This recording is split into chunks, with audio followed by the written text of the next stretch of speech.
Hi guys, and welcome back to the channel, and welcome to the channel if you're new here. I'm Ollie and this is Turner's Workshop, and in this week's video I'm going to be having a look at this RC15 motorcycle smart screen. Now the company approached me to have a look at this and do a demonstration of it, show you how to install it on a motorbike. They want an unboxing, so I'll go through all that in this video. The company that makes it is called Lamto Motorcycles, I believe. So yeah, you can buy this on Amazon, and I'll put a link to it in the description below if you like what you see. And I'll be giving you an honest review at the end of this video as to whether I think it's worth the money and if it's any good. Now before I get into unboxing this, I think it's worth mentioning that it's a 12-volt smart screen, so it requires a motorbike that has a 12-volt battery. This motorbike in front of me is actually a 1990s Honda CG125, and it's been customized, so it does have a 12-volt battery underneath the seat. It's also got a 12-volt coil in the magneto for charging that battery, so I will be able to run this screen on this bike. However, lots of older bikes, they will have a 6-volt system, so you won't be able to use this smart screen on an older bike. It's mainly for newer bikes. Depending on how I get on with this smart screen, I may end up moving it over to a newer bike later on anyway. But until I get a new bike, I'm going to be installing it on this one. So with that being said, let's get on with this video, and I'll show you what you get in the box and then show you how to install it on the bike. So this comes nicely packaged up, and you can see briefly on the front of the box what it is. So let's open this up.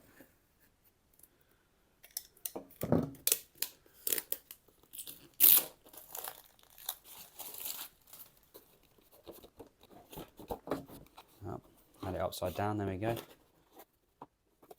So this is our screen right at the top. Comes nicely protected. We've got 2 cables on the screen there. Let's have a look. It's quite a hefty unit. Feels good quality though.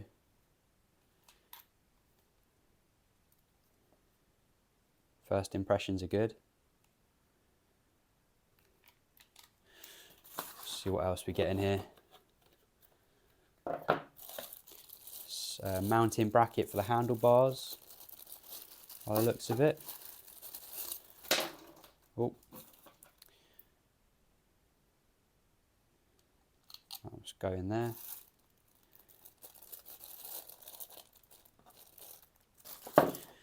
Even comes with some tools, that's good. A wiring loom. And then here we have a remote control which can go on the handlebars, so it's safe to use, or safer to use while you're riding. And that comes with various brackets, I guess for different motorbikes, different handles and grips. And then we have the motorcycle CarPlay user manual. They look like quite clear instructions. They're even in colour, which is nice. Product overview.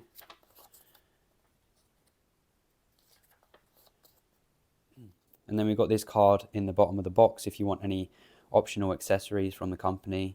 We've got 100% satisfaction warranty service. From the date of purchase, all products are covered by a 12-month warranty. So if you have any problems, then you can either get a replacement or a refund, I guess. That's nice. I'm going to begin by installing this bracket on the handlebars, which holds the screen on.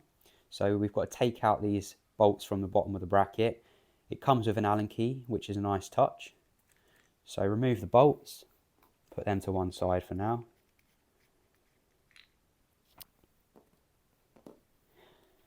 And then you've got these little insert pieces. They're made out of rubber, rubber, so they don't scratch your handlebars. And we need all of them in for this size handlebar, but you can take out the inserts if you've got bigger handlebars. So let's put that on there.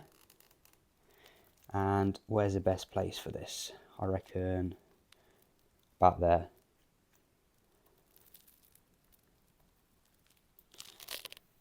This bike's only got small handlebars, but if you've got a bigger bike, you may have more options as to where you can put this bracket. So let's just screw that back up. And then let's rotate it roughly where we want it. So we've got good movement on this bracket as well for rotating the screen in different positions once we've got it on there. Now we get our screen, and then you've got this one bolt which goes through the back of the bracket, and then you just bolt the screen on. Obviously I still need to see my speedo, so we may have to move this up a bit. About there. I think that's good. And now I'm just tightening up the bolts at the back to secure it all in position.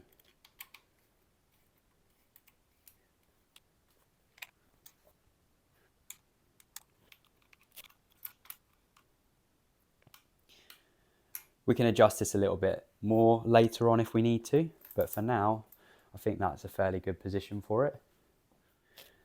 I'm going to be installing the remote control here on my grip.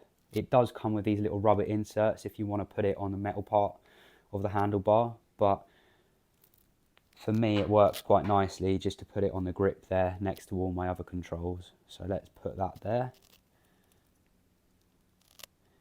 And it fits perfectly. Wow. Hopefully these little bolts are long enough. Again, it comes with an Allen key for that.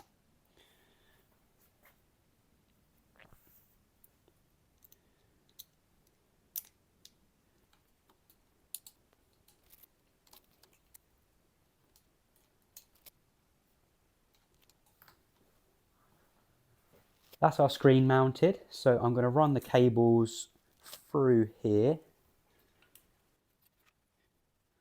And this one will also go through here. We can tie all these up nicely later, but for now, let's just route them. The 12-volt battery on my bike is underneath the seat, and that's typical of most bikes. You'll have the battery underneath the seat, but to remove the seat's different on every bike. I have to unbolt mine, but you may just have it that you can turn a key and then you can remove that panel to get access to the battery. So let's remove the seat and we can see what we're working with.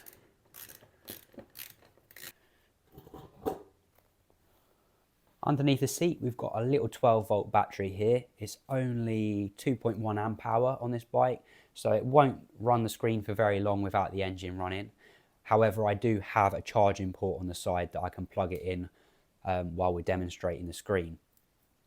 I need to connect up the wiring loom for the smart screen, and it has 3 wires we need to connect. The black is the ground, that goes to the chassis of the bike. So over here we can connect that, or the negative side of the battery if you like. The yellow is the positive side of the battery, so 12 volts positive, and that goes to the red side of the battery terminal. And then this red wire is the ignition live, or the ACC wire, accessory wire. So we need to find an ignition live on this bike so that the screen comes on when you turn the ignition on, and then it turns off when you turn the ignition off. If this was wired up to a permanent live, then the screen wouldn't turn off and you'd end up draining the battery. Let's start with a nice easy one, and we'll connect the ground wire. And I don't actually have to take it off all the way, we can just slide this one in there.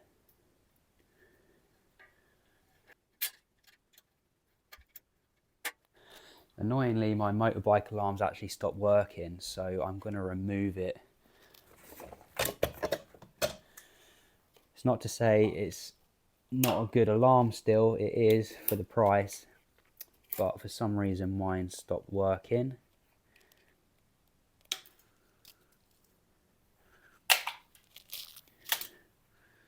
If you've got a typical 12-volt battery and you've got a modern bike, then you can literally bolt this straight onto the positive terminal of the battery.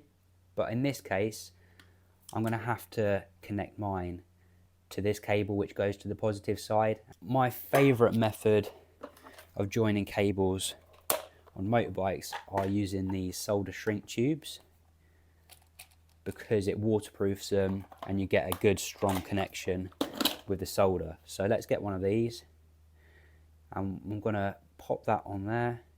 You get various different sizes, but we only need a small one for this.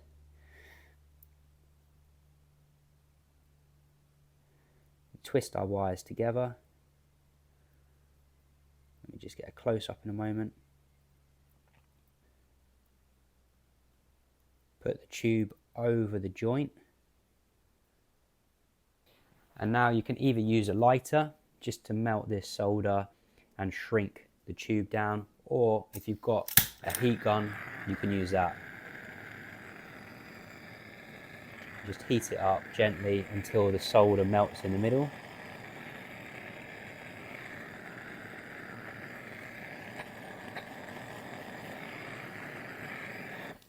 Oh, f***ing hell.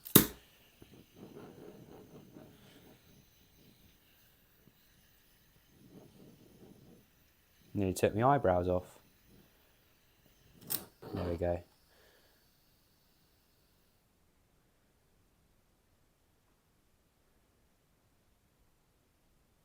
And now we have a nice strong waterproof connection. I've got one more wire to connect, and that's the ignition live. So I need to find one on this bike, and I think the best place to look will be on the back of the ignition barrel up here. So if I trace these wires through, hopefully I should be able to find one there. I've managed to find an ignition live, so let me just show you how I'm testing it. I've got my multimeter here set on volts DC, and then I'm going to put my black lead onto ground, and then here I've just poked a little hole through the wire so I can get on there, and when I turn the ignition on, you see we get 13 volts, and when I turn the ignition off, it goes back to 0. So this is our ignition live, which I need to connect our ACC onto. So we'll cut the solder connection out, strip the cable back,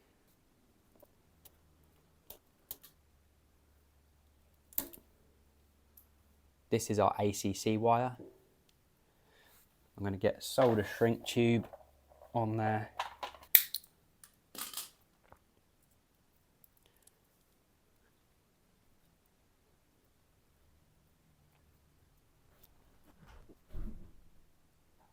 And now I'm going to put this solder shrink tube over the connection and then heat it up to shrink it all down.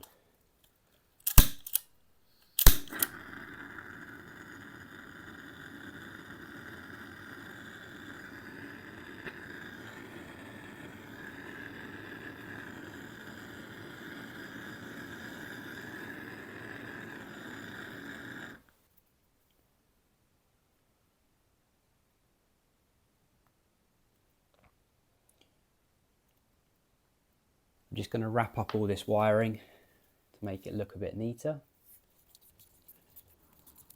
While I've got the tank off like this, I can feed my cable through the bike and then connect it up here. So let's run it through the frame. And now we connect up power to power. So just line up the little tab on there and screw the connectors together. Feed through the excess so we can hide it underneath the seat. We'll get some cable ties on that now. One little criticism so far is that it doesn't come with any cable ties, but that's a minor thing.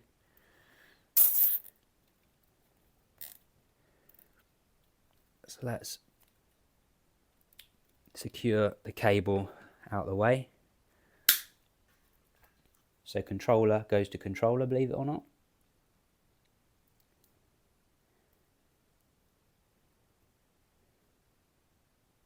And that's it. Let's hide these wires out of the way and secure them.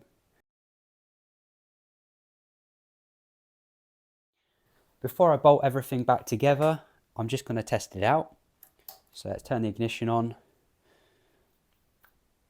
Yep, the screen's powered up, that's good. Let me check my lights to make sure I haven't knocked anything or dislodged anything. The indicator's working. Brake light, perfect.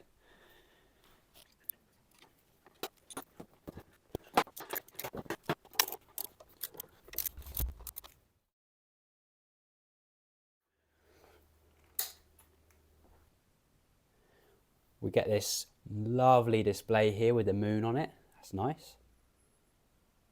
Please select language. English.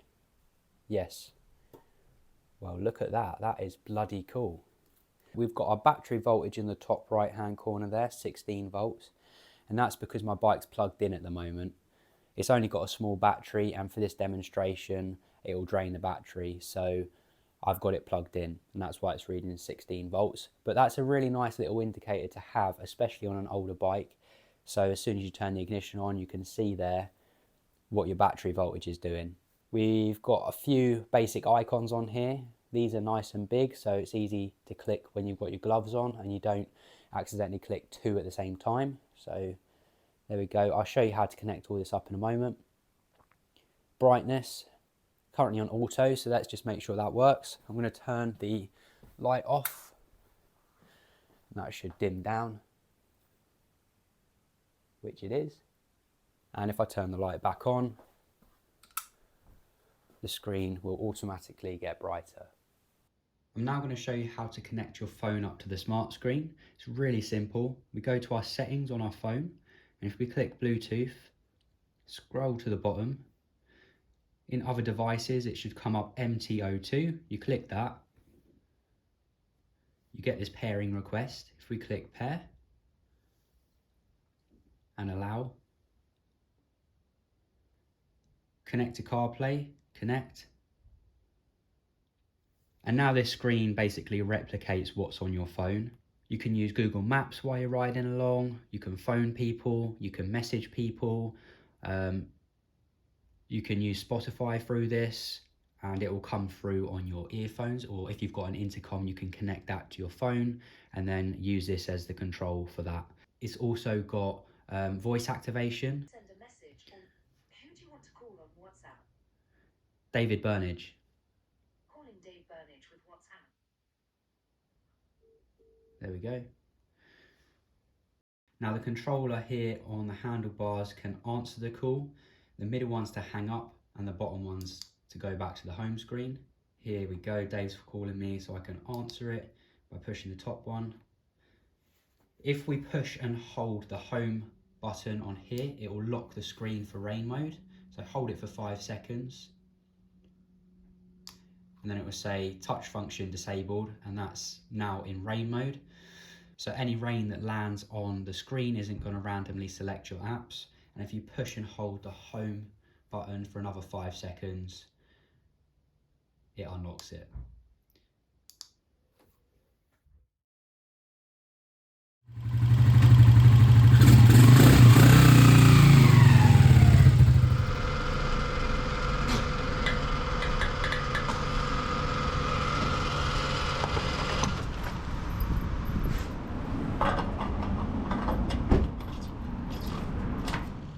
After a quick stop for fuel, I try out the sat-nav function on this smart screen. It's using Google Maps. Like I normally would on my phone, I put in the search for a destination, so I'm going to Morrison's in this case. You choose the one that you want, and then click start. I have my earphones connected at this point so I can hear all the directions through the earphones, and of course my Spotify. It was a lovely sunny day when I took this out for a test, so you can see just how clear the screen is even on a sunny day, and that's at its full brightness. You also get the speedo reading on there from Google Maps, so I can compare my speedo to the one from Google Maps. The smart screen has an IP67 rating, which means it's dust tight and protected against temporary submersion in water up to 1 meter for up to 30 minutes. So it's basically watertight and can handle extreme weather conditions. As I mentioned before, if you've got an intercom, you can use the voice activation for setting up your sat nav, making phone calls and things like that. The screen itself is really sturdy, as you can see here. So I think I'm going to have to get myself an intercom next to connect to the smart screen. So if you've got any recommendations for good intercoms, please let me know in the comments below. So I've just got back from the road test and I have to say I am very impressed with this smart screen. It does everything I want it to do. For me mainly, I'd be using the Google Maps for SatNav and Spotify, and it works a treat for both of those. I can't say I've tried out the phone calling option too much because I haven't got an intercom, but I'm sure it works absolutely fine. The one little issue I'm having with it is I can't change the volume from this screen. So I have to set the volume up on my phone before I head off, which is fine, but it would be nice to be able to change the volume from this screen. So if you know how to do that, please let me know in the comments below. I'd love to hear from you. And I'm sure there is a function on here for doing that, but I just can't seem to find it. But yeah, I'd highly recommend it if you're looking for something like this to upgrade your bike. And I'll put a link to it in the description below if you like what you see. And if you buy it through the link, you'll also be supporting the channel. So thank you if you buy it through the link.